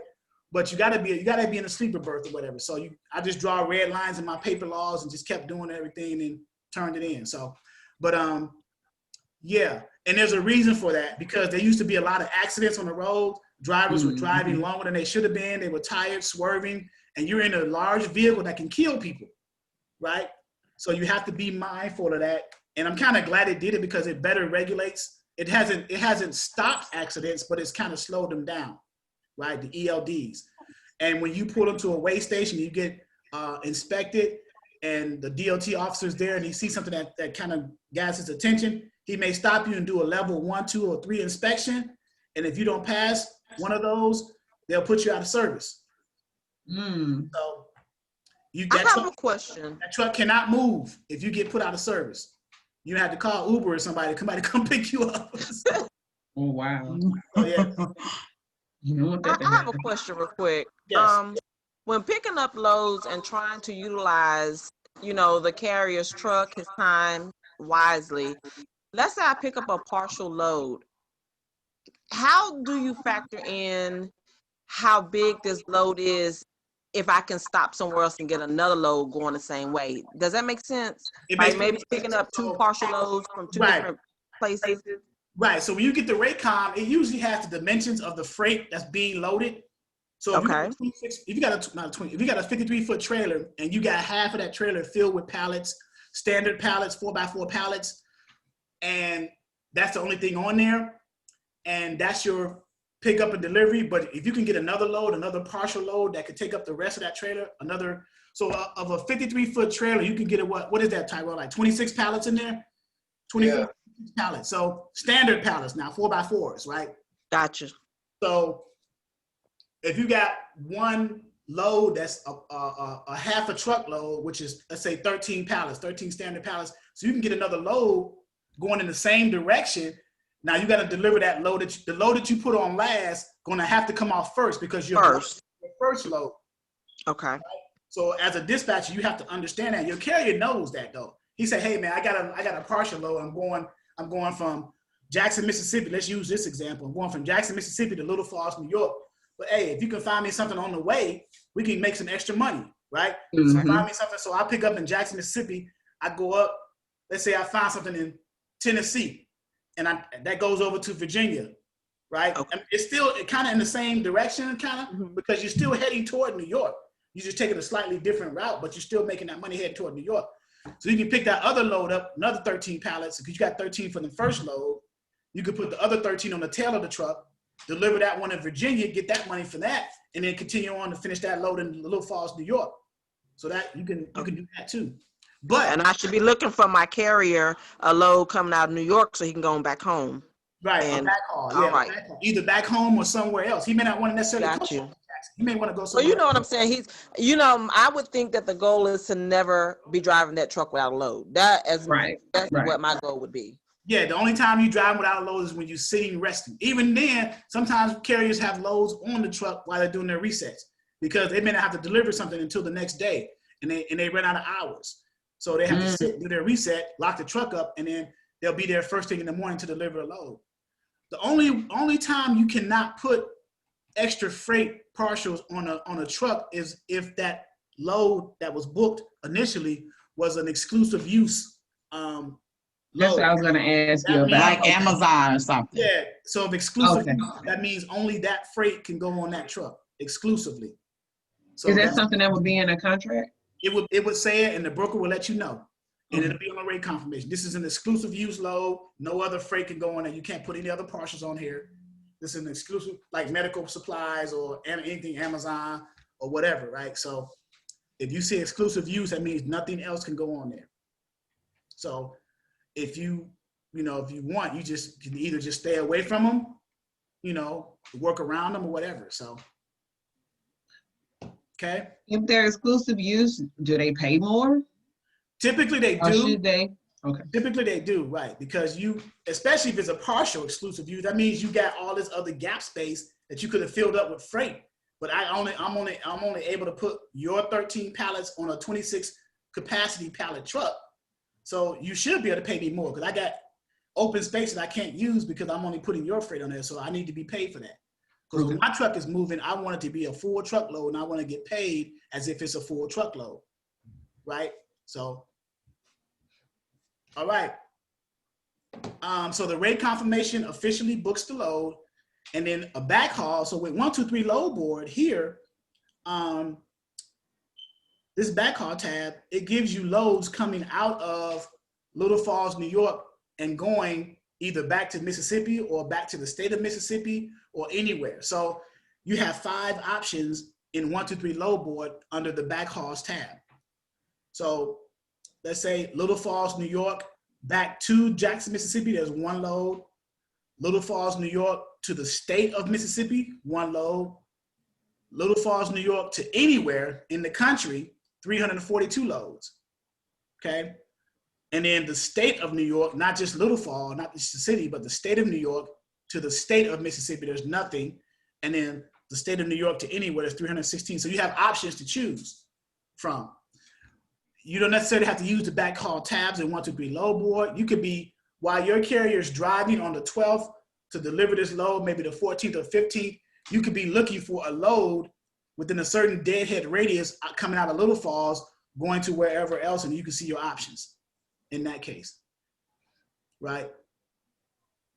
So that's just basically load planning and load strategies to see, how that works out. So. Okay. Any questions? Q&A. I got people. Yes.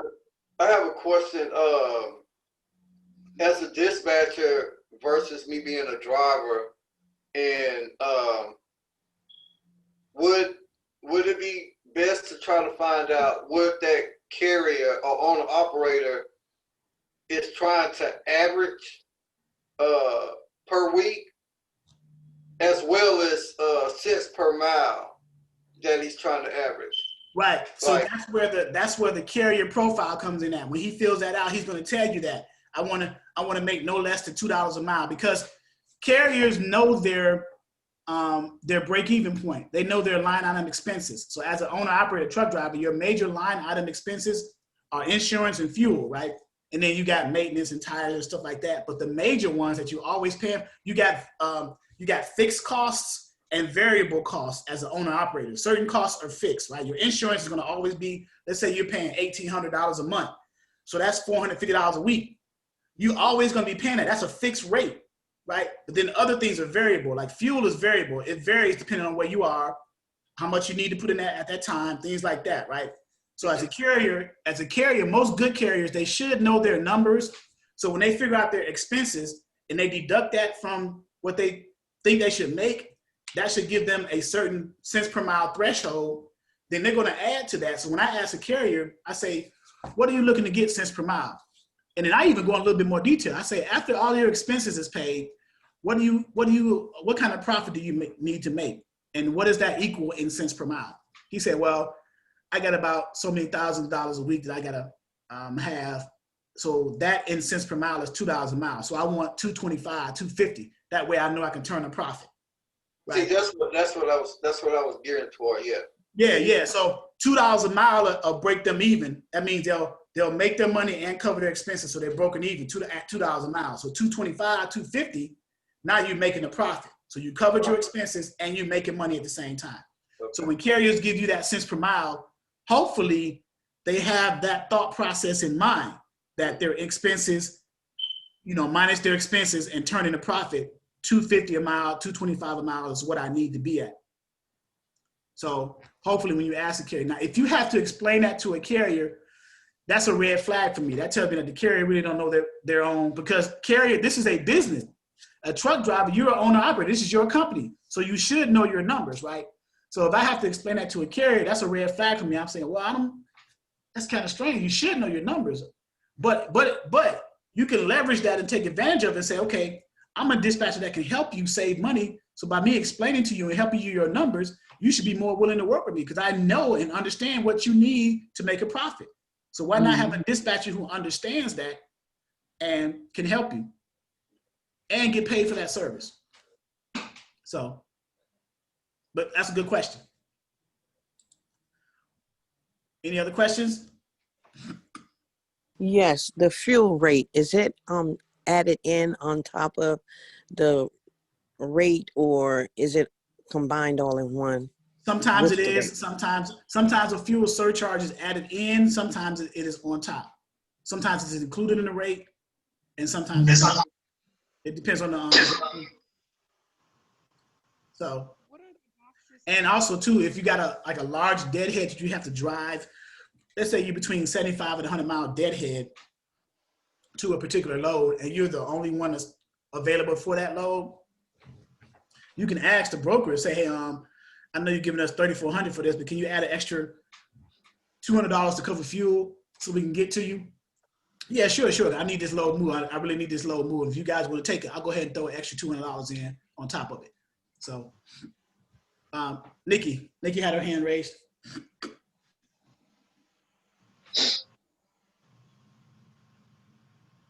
Nikki?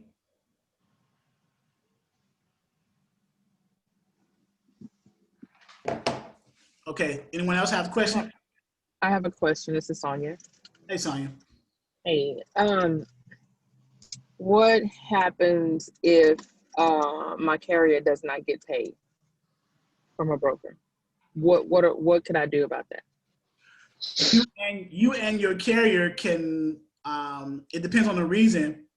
If it's the fault of the carrier that the broker's not paying them, or is it the fault of the broker? So there's different circumstances. Okay. Okay. So if it's the fault of the broker, then the carrier can file a claim against the bond of that broker, because then the broker's bond, the 75-day bond, will be used to pay. Okay. If it's the fault of the carrier, then that's another issue.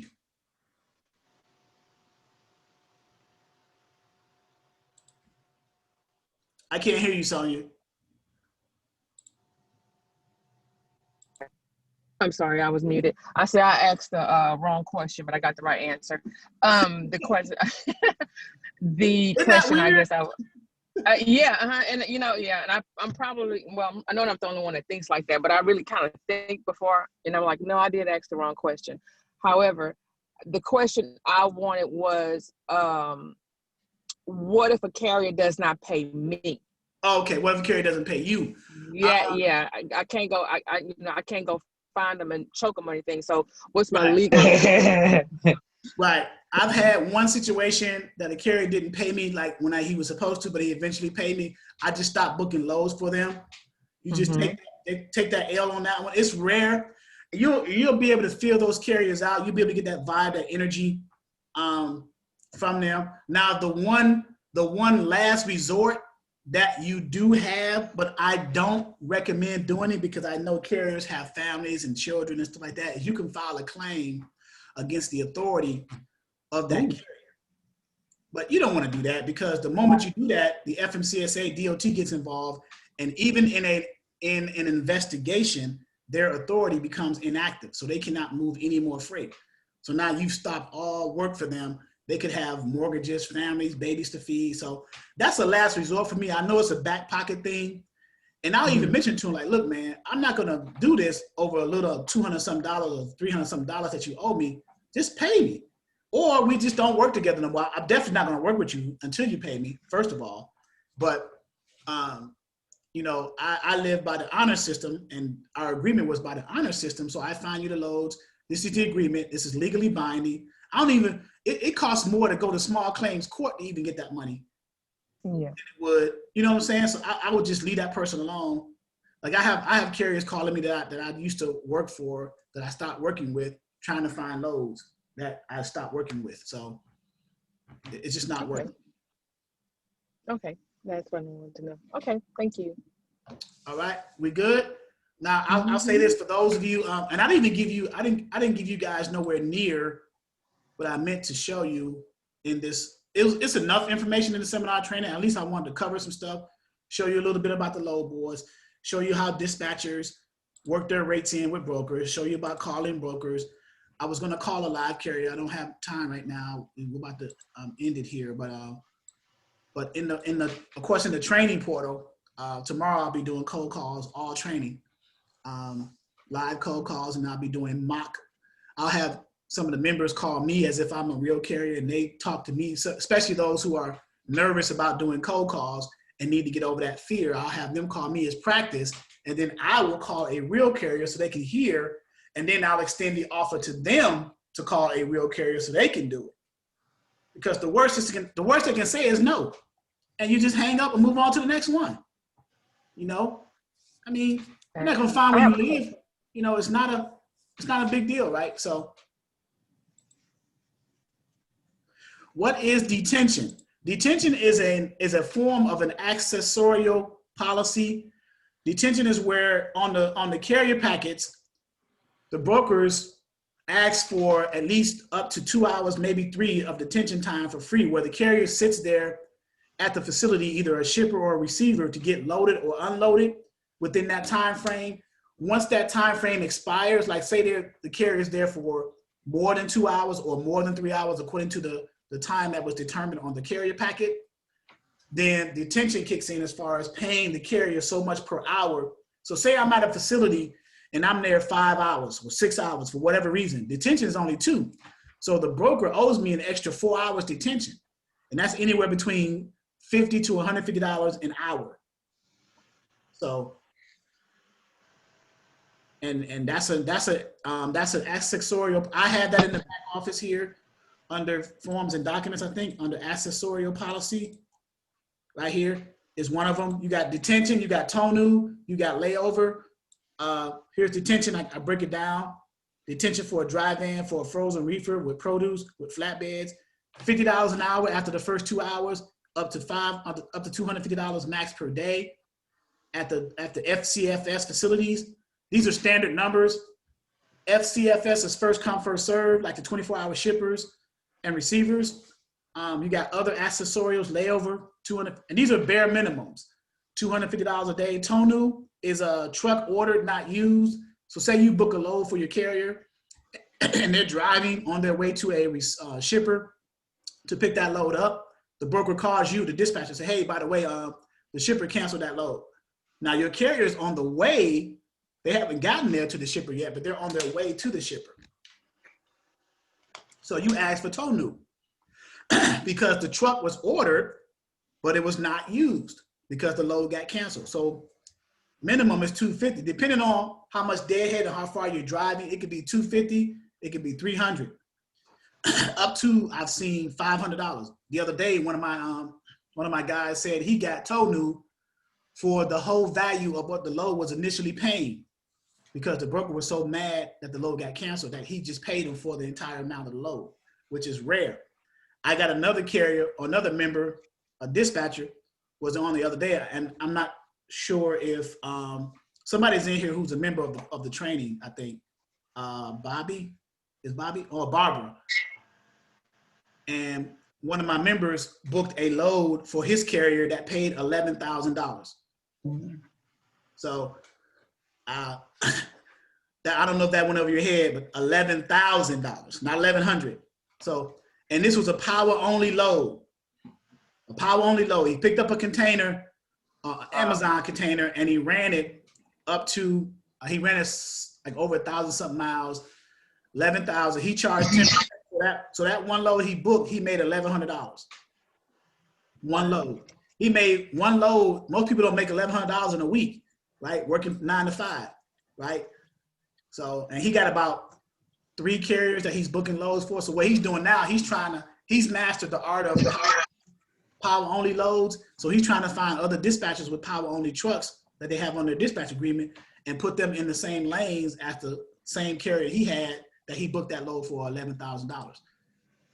So, and that's how we network like that too. We share stuff like that with each other and try to help each other out. We try not to be selfish. So we try to help each other out and explain things to people and stuff like that. So if you do decide that you want to roll over into the ongoing training, for those who've registered and paid today, just matter of fact, I need to put my email here. Just send me an email to this email here and say I want to roll over, and I will just, because I got to send a separate invoice of the difference between the cost of the ongoing minus the $99. Oh, I'm sorry. I sent it to somebody privately. Let me put it here. What if we don't know after today? Like, what if, like, no, you Friday, we say? No, you have as long as you need. As long as you have taken and registered for a seminar and taken it, you can take your time in deciding when you want to roll over. Okay. There is no limited, like not good until 12 midnight tonight. No, you can take your time. Good while supplies last. Sound like the dope game, right? No, so you can't do it like that. So, and I'll put my phone number here. If you got any questions, just please text me before you call, because I'm people buzzing my phone. I'm on silent right now, but I got like 27 minutes. So, but if you want to roll over, just send me an email. Hey Charles, I attended the registered seminar on January 9th. I want to roll over. And the reason why I asked for the date, because I go back and verify that you actually did, because I get a lot of people saying that, and then I got to go back and verify it. So, but I mean, it's just how much is the course to roll over? The course is $399 to enroll initially, and then 1 month after the enrollment date, there is a $19.99 monthly subscription to maintain access to the resources in the back office, and it's right. I didn't receive that email either, Charles. I don't know if you want to text it to me, but I am gonna roll over. I didn't get the email either. I put it in the chat. It's in the chat. It's in the chat. I have a question. Is there a such thing as a certified dispatcher? You're only certified if you get carriers book loads for it, but no, there's no official paperwork saying that you are certified. Now, what I have been doing is working with there's a national educational organization. It's called CEA, Continue Education Association.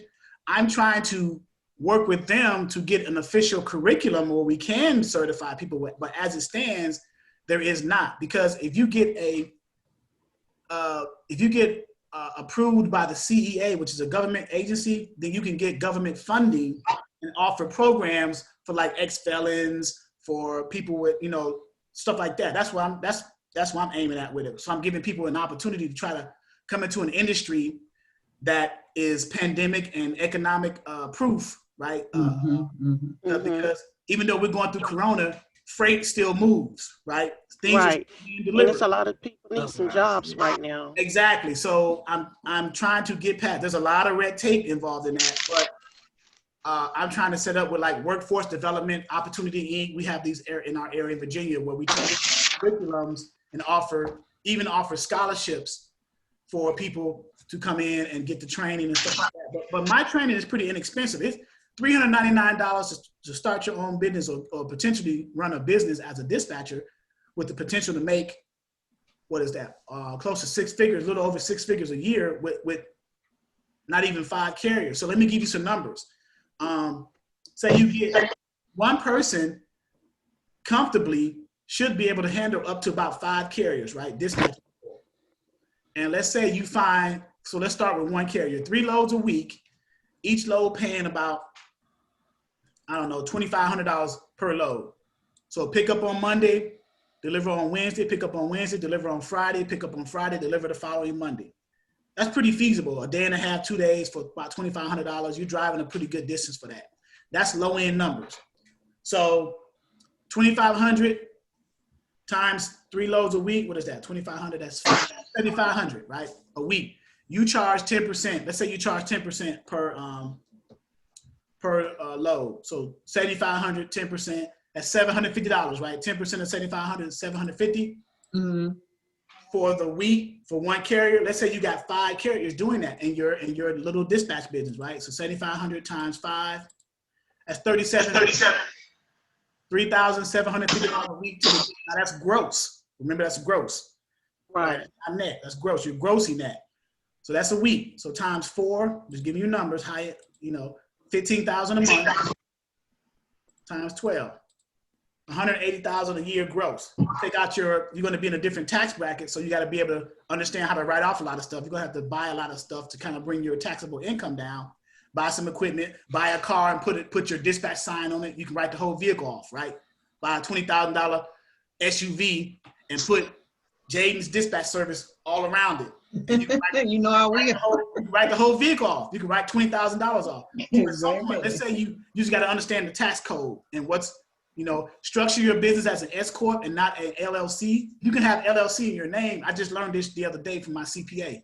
He said the IRS does not recognize LLCs. They treat them as sole proprietors. You want to create an S corp. That way you avoid that self-employment extra 15.3% self-employment tax. So instead of being in a 27 or 38.4% tax bracket, you take 38.4 and subtract 15.3 from that. And that's the tax bracket you'll be in, like 22 something. So how do you change it from an LLC if you've already registered as an LLC? You can get it amended. You can go to a CPA, get somebody who's a professional and have them amended, especially before March 15th. You want to get that amended. So you can still have LLC in the name, like mine is Exodus Logistics Learning Center. But my CPA is filing as we speak, actually. I got to get him my income and expenses, but he's filing as we speak, and he was giving me all types of game, what you can write off and what category you can put it in, how you can use your spouse, use space in your house to write off stuff based off of the square footage, things you can buy, keep all your receipts. When you keep your receipts and start to itemize your deductions, now I'm not a tax person, I'm just telling you some of the stuff he told me, just to kind of get your fire lit a little bit. Keep your receipts, right, of all your business stuff that you do. Get a business credit card and a personal credit card. Put everything that's business related on your business credit card. Write all that stuff off. Keep your receipts. Scan the receipts because you know over time receipts fade, right? So scan the receipts electronically. Put them in file folders electronically, right? Most people keep copies of their receipts in a manila envelope, take them to their tax person. They open them up. They're faded. They can't read them. So if you scan them electronically, put them on a thumb drive or something, you got a backup like that, right? So now you got to think like an entrepreneur. You know, most business people, you know, you got to start thinking. It's a paradigm. It's a thought shift now. The mentality is changing, right? More of a 9-to-5 person. Now you're becoming an entrepreneur. So now you have to put on your entrepreneur hat and start thinking accordingly. Everything that you do from the time you wake up to the time you go to sleep, you know, is business related, right? Because you are a business owner, or you're getting to that point, you know, from the things that you buy, from where you go, even fuel. When you drive to certain places, how many miles are you driving that's business related? Are you gonna write off your miles? Are you gonna write off in mileage, or are you gonna write off in receipts from the fuel that you purchased with your business cards? You got to determine which of the two is greater, the higher number, so you can write off the most and lower your taxable income again. So these are the things that you got to think about as a business person now. So I have a question real quick. Yep. By me having my own LLC right now, would I have to go and create another business, or would I still be able to do the dispatching up under my current LLC? Is your current LLC something that's transportation related? It's the trucking company? Yeah. Yeah, you can do that. You can create what's called a DBA. You can say Tyrone Smith Trucking, DBA, Tyrone Dispatching. Okay. Because they're interrelated. Now, if you was like Tyrone's Underwater Basket Weaving, then DBA, you know, you couldn't do it. Then you would have to create something separate, right? Because they're two different spaces, right? Right. But you are closely related. You have a trucking company, and you may not even have to do that. You could be like you could be an internal dispatcher for your own truck. What kind of truck do you have? I got a hot shot business. Okay, so you got a 35-foot trailer with a 5-foot dovetail ramp. Yeah, 35 plus 5. Yeah, 35 plus 5. Yep. So you got a dually, or what you got, a 3500 or 2500 Ram or Dodge or whatever. 3500 Dodge. Okay. All right. So you good. You got all your accessories for your flatbed. You got the straps, tarps, and all that stuff. Oh yeah, I do everything. Chain binders, straps, tarps. I do it all. Okay. You good. Where are you based out of? Are you in a good hot shot area? Dallas. Oh yeah, you in the Metroplex. Oh my God. Yeah. Yeah, you good. You eating out there. Yeah. Well, you in the Metroplex. 778 cities out there in the Metroplex. DFW. Yeah. I'm coming out there either next week or the week after. I got to meet a broker out there. He wants to partner with me on the broker side, and gonna go out there. So, okay. Do some dispatchers work like part-time? Yeah, you could work part-time. I started part-time to the point where my income from dispatching matched or exceeded my income from my 9 to 5. And at that point is where you need to make a decision, because you never want to start dispatching and then leave your bread and butter that's paying the bills, right? You want to get to a point where it matches or exceeds that. Then you say, okay, I got more freedom. I'm working from home. I'm making just as much money, but I'm under less stress of coworkers. You know, when you're at work, you're dealing with different personalities, people you ain't trying to see today. I ain't trying to deal with you today. You know what I'm saying? You may be in the mood. You may be in the mood. You know what I'm saying? So you at home, I'm chilling. I'm at home in my PJs, drinking my coffee or whatever, booking loads, run out to the store every now and then, cooking for the wife, or otherwise I'm sleeping on the couch. So, you know, all this stuff. So, Sonia raised her hand. Yes, Sonia did. Charles, you had mentioned a few minutes ago about you trying to get into helping like felons and people like that get into this business. Mm-hmm. I must commend you on that, because this is one reason why I chose this dispatching, because I am an ex-felon, and it is hard for us to get out and try to make it just make it, period. Well, I'll do you one better. You since you said that and you didn't have to disclose that, I'm gonna let you in for free. You're gonna let me in? I'm gonna let you in for free. If you want to enroll in this training, you don't have to pay me $399. You don't have to pay me $20 a month. I'll let you in for free today. All you have to do. All you have to do. It's so sweet. My God. All we have to do is what? All you have to do is this. I'm gonna give you a homework assignment. And it's a pretty easy homework assignment. All you gotta do is my email that I put in the chat. I need your full name, email, and phone number. That's all I need. If you do that Okay. today, you'll be enrolled. You can join the class tomorrow, Sunday's class. Oh, wow.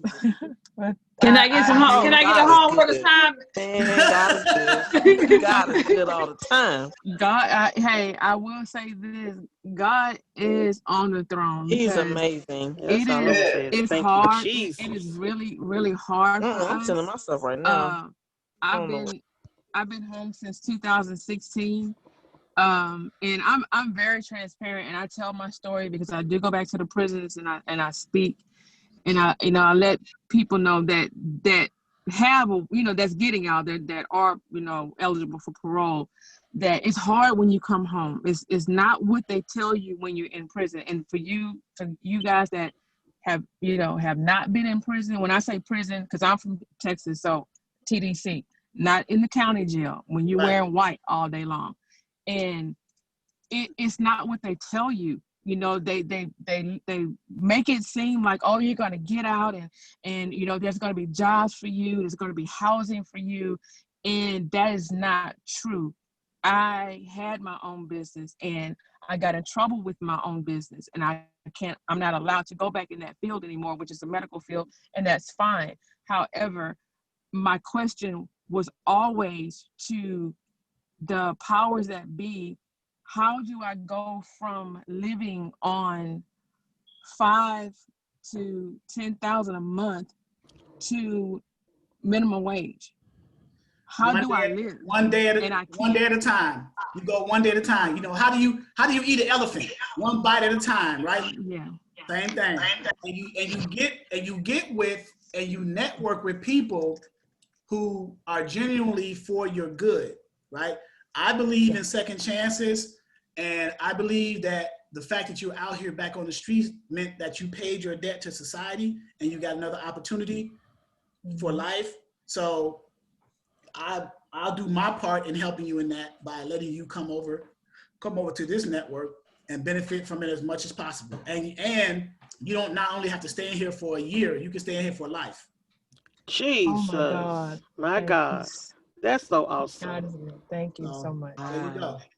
That is excellent. I'm gonna join when I finish. Thank this you, call. thank This you, for thank you you. being so Thank you nice. so much. I didn't mean it. I'm sorry, Sonia. I didn't mean to make you cry. You gonna get me crying? I'm so excited. Woo, Lord. Thank you so much. It was a reason you came on this training today. There was a reason you're looking for something, right? And you may have found it.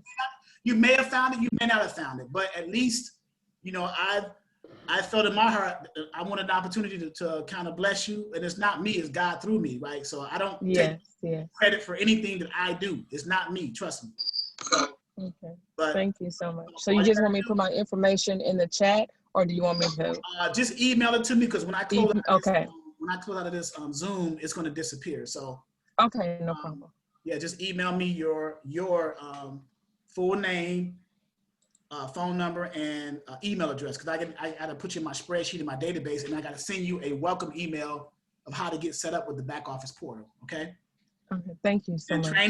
Training tomorrow is 11 a.m. A matter of fact, for those who do enroll, if you decide to roll over, training is through the Zoom. It's the same Zoom portal that we're in now, but it's going to be 11 a.m. Eastern Standard Time, and Wednesday nights at 6 p.m. Eastern Standard Time.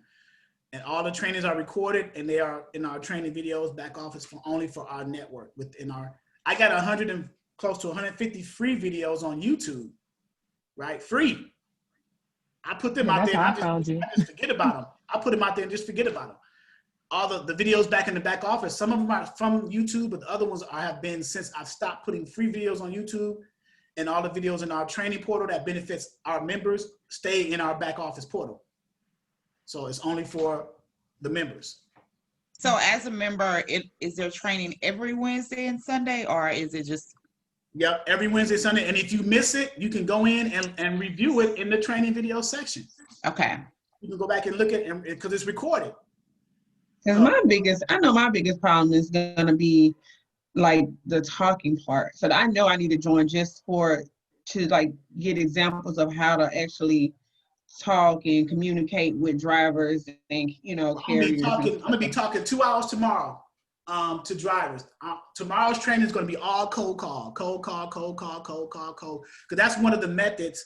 So certain methods that are used to acquire carriers, the number one method is if you have a truck stop that's within where you live, 20-mile radius where you live, to visit the It's truck like stop. 3 of them right here. Yeah, so get some business cards, flyers, pass out, talk to the carriers, because you're communicating them face to face, eye to eye. They see who you are. Cause see, I live right by the port, so the trucks are like moving. I live right by the interstate.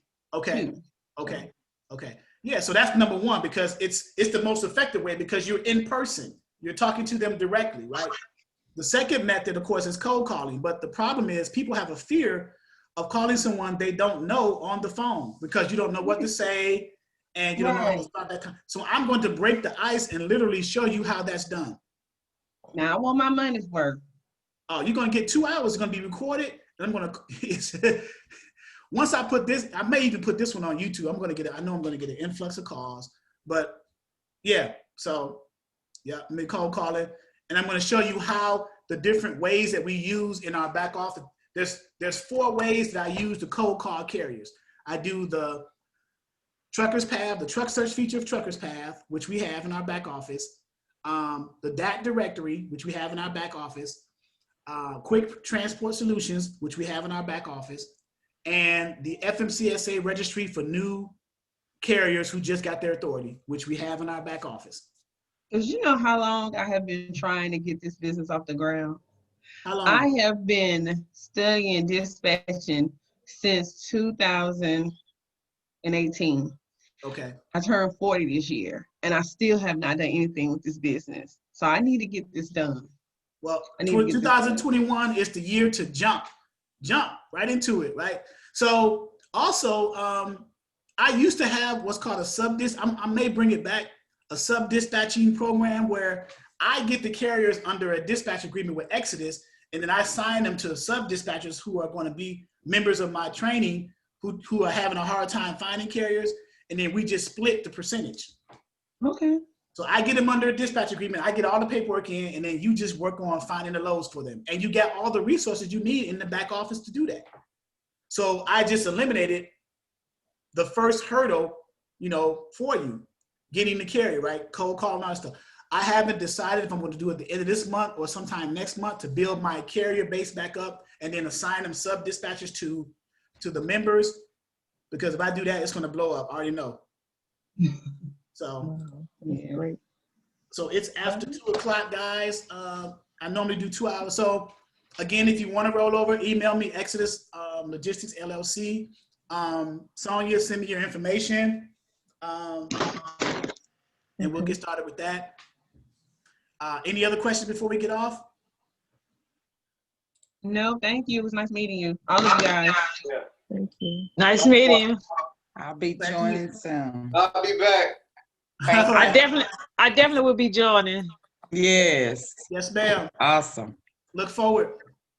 Okay. All righty. Bye-bye. Thank you.